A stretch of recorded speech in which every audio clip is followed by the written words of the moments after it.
to the BTS podcast, Beyond the Silence, where I want to share ideas and thoughts and talk about things like philosophy, faith, and other things that I'm a bit passionate about. And even at times, maybe about politics or other issues relative to our time. I want to take a moment to thank my beautiful wife and my close friends who encouraged me to take this step. To you guys, I want to say thank you. You guys know who you are, and I appreciate you guys. My name is Andrew. I'm a 29-year-old, and I've been thinking and praying for some time about starting my very own podcast. I don't have a social media following, and for those who know me, know that I'm generally more shy and I don't like the spotlight. However, something tragically recently happened that made me think of life on a deeper level, and it inspired me to take a step of faith and do the thing that scared me the most. So if you're listening to this, I can't always promise you that my thoughts are going to make sense or that they'll always be good. But what I can promise you is I'll always speak from the heart with you, the listener, in mind. And I promise to always speak the truth, as costly as that might be. Because we all know the truth can never be silenced. We've seen that over and over throughout history. That brings me to talk about the tragedy of Charlie Kirk. Now, I listen to Charlie almost on a daily basis. And first of all, let me tell you this clearly. If you are someone celebrating the murder of Charlie Kirk, if you are feeling happy because he is no longer here and you no longer have to listen to his ideas, you are evil. Just stone cold evil. There is no way to twist that. Doesn't matter how you slice it. That's wrong. That's evil. And I have news for you. His ideas aren't going away. They're going to be right here because most of his ideas were documented. And Charlie Kirk's ideas were not always good, or were they always right? But that's beside the point. No one's ideas are always good or always right. But murder is always wrong. We all have thoughts and opinions and ideas.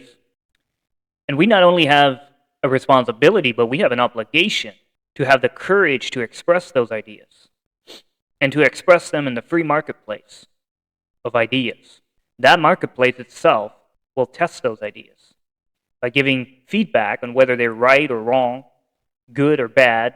And in a free and balanced marketplace, the good ideas rise to the top, and the bad ideas are proven wrong. As a matter of fact, the Bible tells us to be a light to the world and not suppress our light, but to share it so that the world can see it. And whether you agree with Charlie Kirk or not is beside the point. What matters is that we protect the right to exchange free ideas, Charlie Kirk. Or they might have killed Charlie Kirk, but they didn't kill his message. They only killed the messenger. I didn't always agree with Charlie Kirk on everything, but what I did notice about him is that he often spoke truth. Time after time again, his words rang true in the marketplace. And they were proven to be true, and time again, he influenced young men and young women to work harder on themselves and do the things that scared them or that they might not have done without encouragement, like the encouragement of Charlie Kirk. Charlie Kirk challenged young men to work harder on themselves and do the things that scare them. He encouraged young men to treat women with dignity and he advised people to be kinder to themselves and to others and to be better listeners, to have discussions and debates to see if we can become a better society. Does that sound like hate to you? Does that sound like someone who is a menace to society? No. What looks like hate is murdering a man in front of his wife. That's murder. That's hate. That's evil.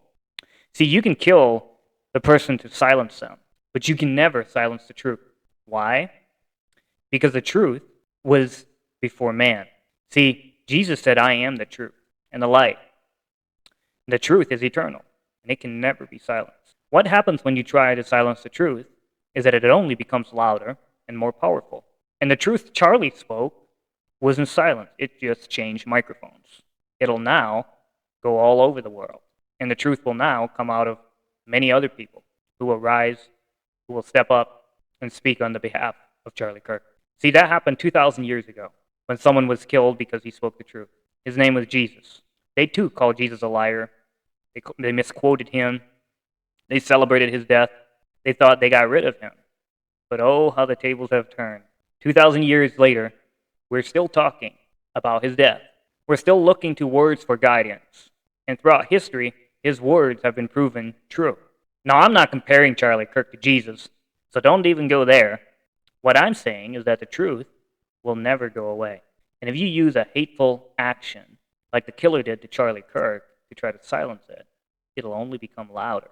Truth always gets louder the more you try to silence it. Think about Abraham Lincoln or Martin Luther King Jr. Did anyone really believe their words and their ideas could go away just by killing them? These were men whose words changed society, whose words had truth in them. This is just history repeating itself. Now, you can kill Charlie, but the truth he spoke will live forever. If you want to silence the truth, you better be prepared for what happens beyond the silence, because it's not going away. It'll rise up in other voices. It'll be continued to be told by other people like me, and it'll just continue to echo around the world. See, I've had some experience for being silenced.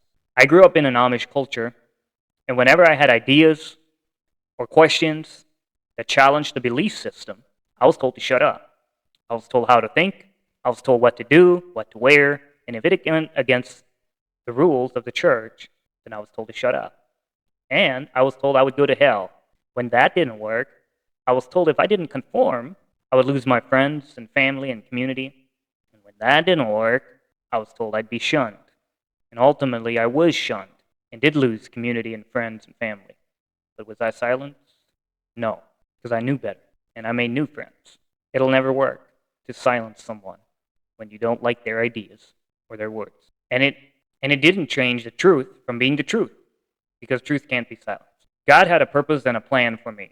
Not only will I not be silenced, but I now have a microphone that I will use to its full potential to spread truth and love and joy, to expose lies and overcome the hate that comes from the darkness.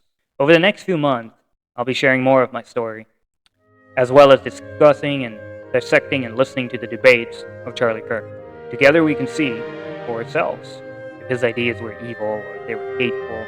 It's all coming to you here when you follow me on this podcast. We'll see what happens when you try to silence the truth, as we learn together what happens beyond the silence.